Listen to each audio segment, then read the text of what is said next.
of you want to do things right? To keep up with keeping your lives tight. Tight as in being right with the truth of true insight. Who of you want to do things right? Who of you want to truly succeed in attaining all in that which is your need? To be heard by the real answerer of all deeds, the true hero of all whom pleads. Who of you really want to bow down to the true King of Kings commanding the crown? To worship the one that ever rules alone, commanding everything of creation from the seat of its throne. Hang on, here we go. We're gonna keep on grooving. You got to be one of the funniest people I know. Is that right? That's good. Because my life is rough. I have to be funny.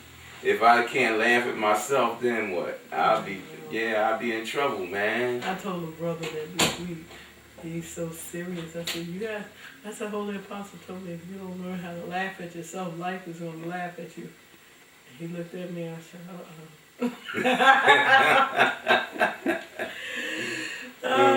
but a wise man once said, things that make you laugh and make you cry, things that make you cry, make you laugh, kind of confused me. I know that wise man too. Being that wise man, my own fault. He was wise to you, boy. Might be a little. But when he was saying it and I heard it, I thought he was joking. That's about the way he said it. Things that make you laugh or make you cry. You know? Hey. Hey, the little old man got a little something. Well, he did all right with you. He did all right with you because you made me laugh and you made me cry. Oh, boy. He was too funny, but truth is what it is. Yeah. Allah, A.H.A.D, makes truth so clear, just like Jesus. Jesus came. Jesus went into the light of Christ. Jesus came back to his people. And Jesus says, the truth that you seek is the truth you shall find. Right. And it said, in that truth, the truth will set you free. It says, I am of the light of Christ. And Christ has set me free. But then all the deceivers, the deceit artists came behind him and try to lock him up in that truth. And say that he is the truth. And he was the light. He was the Christ. He was this. And Jesus made it very clear. I am of my Father. My Father is the light. My Father is the truth. I am of it. I serve it. I bow down to it. And I call you to it. Come to it. But when you come naked, like it is naked, the naked truth. You come naked. Come as a babe would come. You have to be reborn again. You have to kill that mind of the world that you have and be reborn in the light of truth. Now, in Jesus' explanations, of course, he explained that it is the Lord El that does those things once you surrender, or once it surrenders you, And Jesus had a beautiful message. Jesus is a beautiful person, and people have profaned him, like what we talked about in the first segment about me using the profanity. People have profaned Jesus, and they have profaned Muhammad, and they do it. They profaned Lao Shu. They profaned Krishna. They profaned Siddhartha Gautama. Zarathustra. All of them. All the prophets have been profaned by the people. And they get so comfortable doing it. And, as a testament to me, I knew it anyway, but as a testament to me, I have people in my community who have had clear signs of Allah, of the Lord El being with me. And they would stand before me and lie to me. Then it got so comfortable that they would deceive me and not realize they're deceiving themselves to think they are deceiving me. Because the Lord said, you seek to deceive Allah and the believers, And you only deceive yourself. And then they go out and tell other people that, and then they commit that act themselves and don't even realize that they are deceit artists, subjects of the devil. And they think, oh wow, well, it wasn't a big lie, that was little. Mm-hmm. And those little lies grow and grow and grow until they get comfortable making the big ones. Mm-hmm. And then they think that we're supposed to forgive them. See, the Lord is often forgiving and often merciful. But that don't mean that the Lord is always forgiving of everything. That's right. Of every individual. And always merciful completely. Because no matter what it gives, it can give more. It can give you so much mercy and so much forgiveness and so much love and beauty that you die from it. Mm-hmm. So it balances off what it does for you. But in many times it keeps away from you that which would give you more peace. Because of you. Because of what you commit yourself to. You know? There's something you were saying about A.H.A.D being all forgiving. You know, I've had some situations where I've had asked people to forgive me in regards to things I've done to them, and to sit back and feel the pains of them not forgiving me for the things I've done to them, to the point where I became disturbed at the individual for not forgiving me for the things I've done to them, clearly done to them. Yes. Where I had to revisit that, and like a lot of people say, well, take it with A.H.A.D. I had to revisit that, and I, you know, in my asking for forgiveness, I had went to seek A.H.A.D forgiveness first and foremost, because truly everything you do of evil, you do against your own soul, you know. And I had to accept that truth again. I had to accept that if a person don't forgive you, or I like to use the terminology, don't pardon you for whatever you may have done to them, that's still with A.H.A.D. You know, and A.H.A.D is all wise, all knowing, and it's all good, you know. And some of the things that we think about accepting, we want to make it favorable for us to accept. But some of the things that A.H.A.D put on us is not going to be favorable. And that's where that truth comes in. It's not going to be to our liking, and that's the illusion people have. They think that the word forgiveness, pardon, you know my heart, and all those things makes them on the right. No, it don't make you on the right. You know, the truth of the matter is A.H.A.D really pleased with your act? It's up to A.H.A.D to pardon you, and A.H.A.D has its time, its place, when it may grant you that pardon and let you recognize that it has pardoned you. Then A.H.A.D gives you that hell and won't give you that pardon for a very good reason. All right, hold on for a minute, because I don't know if you all recognize it, you know, but this is what I go through with her all the time. It's all right when we're alone. You know, I can sit back and I listen to her. She done went into 3 different phases of a conversation just that quick. And what she's saying, I don't know if you picked up on it, but she went into 3 different phases. But I'm going to deal with the first phase. And that is this. I come from the old school. Well, let me not say the old school, because everybody think they come from the old school. Because people be talking about, yeah, back in the day, and this is 2009. And when they say, yeah, back in the day, we used to do blah, blah, blah, and they be talking, this be on the public radio, and they go back to 2000. And I'm like, you call that back in the day? That was like yesterday. Back in the day is 1975.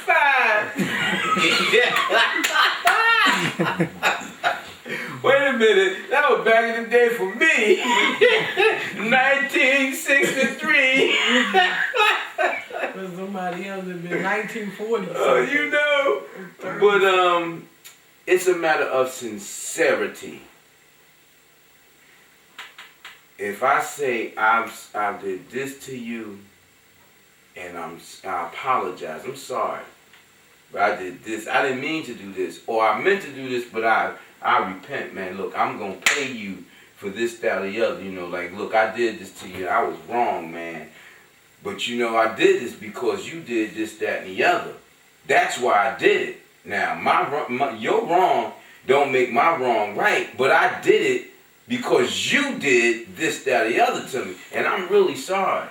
I'm sorry that I did. I'm sorry that the outcome of you was to that effect. I meant to hurt you, but not that bad. But what can I say? You know, now, I hope you forgive me. If I'm sincere, screw you if you don't want to accept me. See, that's the school I come from. I'm sincere, and I know I'm sincere. Now, you don't want to accept that, too bad. You want to be my enemy? I could take what I brought to you the first time to a higher level. I know you can. You don't want to forgive me? I'll bust your donkey. Now, you in the ghetto know what that is. It's a jackass. I'll bust your donkey. Huh? I ain't cursed. Okay. But I meant what I said. Anyway, what you experienced came before your enlightenment. Because as an enlightened individual, when the Lord gives you wisdom and says, I've forgiven you for all that you do, all that you have done, you know that when you go to a person and tell them it's not about them, it's about you. I'm asking for forgiveness for me, more so than you, because what is done has been done. I can't change that, but I could wish for a betterment for you. And maybe if you forgive me, then you too will get some gratitude. You too will gain and be exalted in something. You know? Because at least, the least of it is we could have peace between us. You know? And maybe start anew. Or continue on but be better in something that we're trying to achieve. You know? But, you know, the thing about it is vengeance. You've always said I was vengeful. And I did not want to accept that, you know. And I forgive you for pointing out to me that I'm vengeful. And I want you to pardon me for all the things I thought about you pointing out to me that I'm vengeful. All the secret, private curses that I've said about you pointing out that I'm vengeful. Because I did not think I was vengeful. Until one day the Lord said to me that it is the most vengeful thing that is. And I said, but I reflect you. And it says, yes, and you're vengeful. She's been trying to tell you. And I said, she, oh, her, oh. Okay, I am vengeful because I know I want to get even with everybody. You know? So yeah, I am vengeful, but I'm vengeful with justice. You know? And I always look for solutions. And sometimes, most times, solutions come in vengeance. You know? Or the threat of vengeance.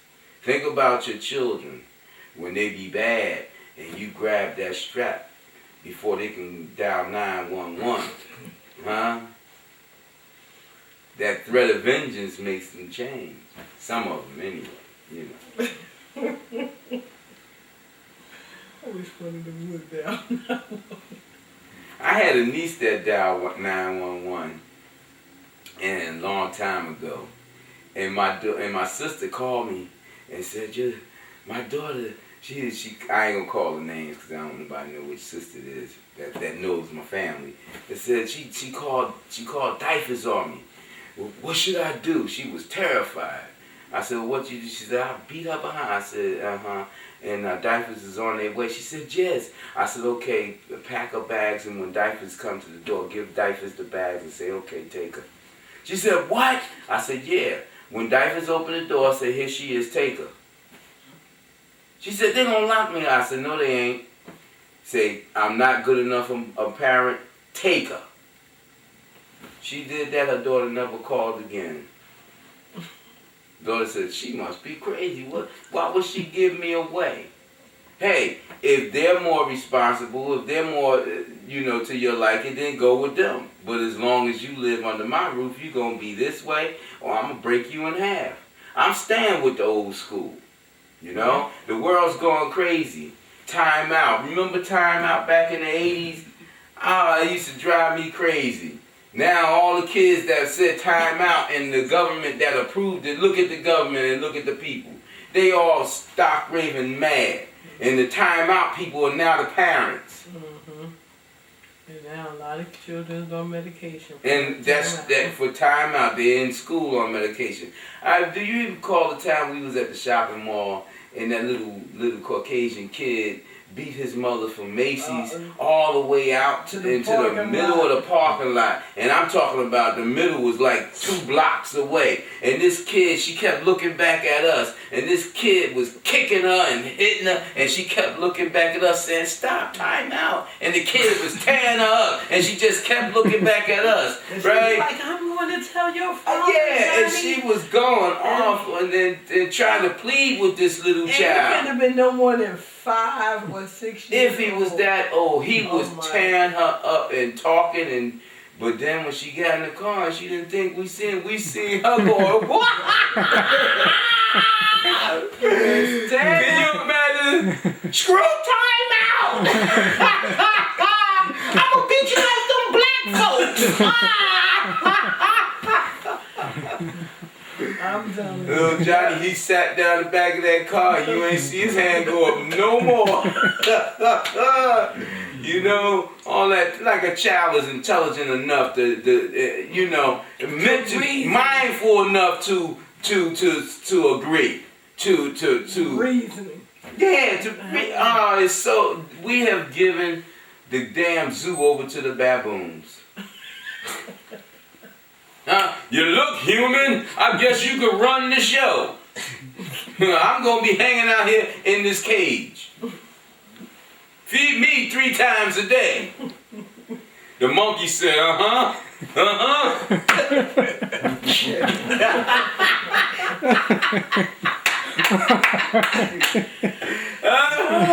with a monkey and see what he do to you. Hey, you ready to come to this cage?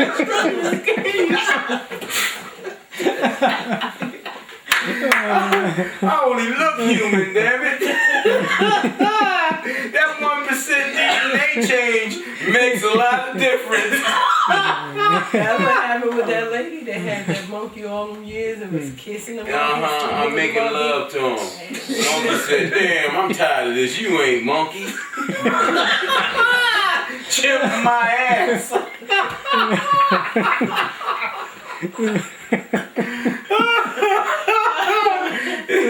That monkey said, you've been punked.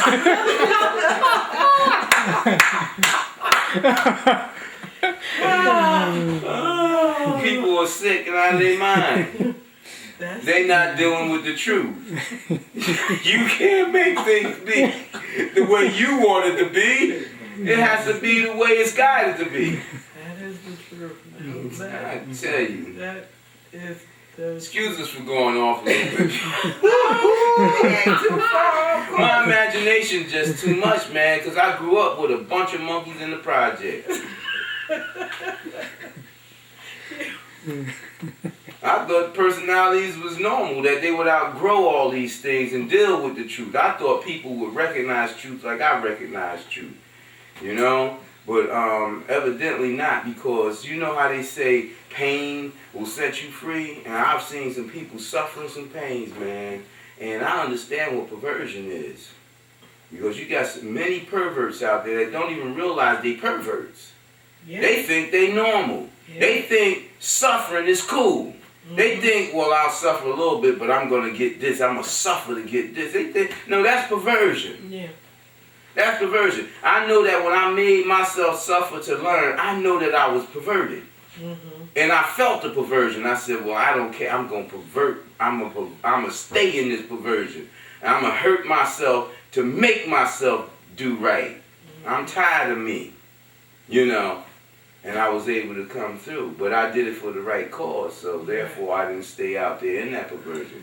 But you got people, man, it's not just drug addicts and what have you, and rapists. You got people that's going to work that look normal. Right. And isn't it amazing how the thing that they say is the root of all evil will cover you with such deceit to make you appear to be good? Yeah. Oh, man, people with money, people with a job, you know, people with cars and doing okay appear to be so good, so all right. Mm-hmm. And then they the monkeys running the zoo, man. That is so true. Money do cover a lot of Money covers a lot of ills, man. You know? Money covers a lot of ills. Now and then it because they step out the box so that you say, wow. Yeah, if you catch them, you look at the government. The government got trillions, billions, gazillions, zillions. They got numbers of money that you can't even count. And look what they do. Look what they do to the whole society. Right. Look how they mess around in outer space. Look at what they do with their perverted scientists. Look how they take all these discoveries and creations, these things that people come to find, and turn it to human killing factors. Mm-hmm. You know, they perverted. Well, I try to, I was talking to my children one day, our children, I was trying to make them understand that people with power really look at us as pawn in a chess game. Yes. Whatever board game they like, mm-hmm. that's what we are to them. We are just like those board games. And they've created some of them board games off of the human conditions, situations that they understand. Right. So, you know, they're totally perverted. They don't see us as human beings, you know. Yeah. Just think that a nation of Caucasian could go to another country and grab up a bunch of people and enslave them and treat them the way they did slaves. Yeah. That's perversion. That's perversion. That's you know what I'm saying? And you have to look at they have to look at us as being really less than them in order to do that. Yes, and they still do. Right. And it don't matter that we have grown in the society now where we can make our hair blonde like theirs, and the features and everything is there. There's a perversion there. Well, you know, that's why I have a problem with the president, the sitting president at this time, Barack Obama. I know everybody is like really up on him. I know people feel like he's the savior. You know, I hear ministers thanking the Lord L for this man, and they don't really know this man. You know, they think that, you know, Martin Luther King people, you know, the freedom marches feel like we've arrived. Now we have the greatest opportunity to affect what we will in this world, you know, to move ahead, to move on up. See, there's a sign of us moving on up. This man calls himself a mutt. Why is he acknowledging that he's a mixed breed for the people? And he's the president. He's a sitting president. He's not the first mixed breed president. There's been people get confused. They don't know how many mutts, so-called mutts, have been the president of the United States of America. Absolutely right. You know, people with mixed nationalities who's sitting up there like they Caucasians. Right. You know, or they have made mutts. They laid with people who they call 3/5 of a man. Right. You feel where I'm coming from? I have that problem because this man is not the savior, and then he's not regulating himself in the same sense that the presidents before him have when he manifests that he has to report to the people. And you know, for those who have insight, they realize that, you know, it's still second class. Right. I don't care what he try to portray. You got people question him just like they question all the other presidents, but those before him said, "The hell with you, I'm the president." Right. He said, "Well, it's about the people, so here's my report." You know, every step of the way. But which is, if that's what he think is best, what can I say? I'm not into politics, but I'm into people, and I'm looking at the world itself, and and the truth of the matter is that we have, you know, we have not so much moved on up. Right. We've stayed in order with the rest of the world. Right. Everything is just at another level, and we're at another level. Right. he hasn't done anything in truth for the self-esteem for black people. No, he hasn't. You know, calling himself a mutt has not done anything. That's a knockdown. That's like O.J. saying that no black woman is good enough for him. Him being a mutt, what part of him is the dog? Right. And so the how can I say, the ripping at the fabric for African American people is still put in place now at the top. Yeah. You know, and what people have to realize, people at work, you know, they wanted to get mad at me, but then they had to think about what I said.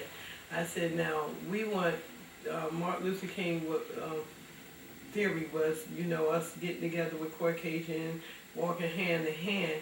And I said, but a Caucasian would never let their children get off a bus in the black community and be spit on and hit with signs and everything. Right.